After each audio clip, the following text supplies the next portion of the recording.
केंद्र शासनानं 18 जुलै 2025 रोजी एक अधिसूचना जारी केलेली आहे। त्या अधिसूचनेच्या माध्यमातून या देशातल्या प्रत्येक ट्रॅक्टर ट्रॉली मालकाने GPS प्रणाली स्वतःवर बसवावी, स्वतःच्या ट्रॅक्टरवर VLTD या व्हेकल लोकेशन ट्रॅकिंग डिव्हाइस हे बसवावं अशी अधिसूचना काढलेली आहे। त्याचबरोबर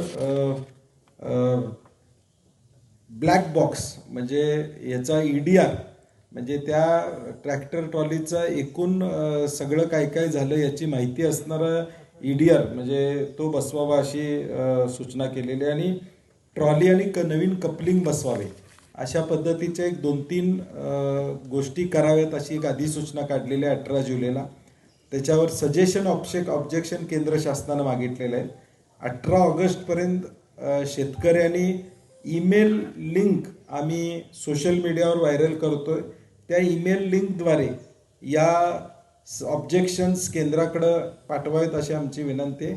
आणि केंद्राला देखील विनंती आहे की हा गरज नसलेला कायदा लागू करू नये। त्यांनी सजेशन ऑब्जेक्शन मागितलेलं आहे, त्याला शेतकरी म्हणून आमचं ऑब्जेक्शन आहे।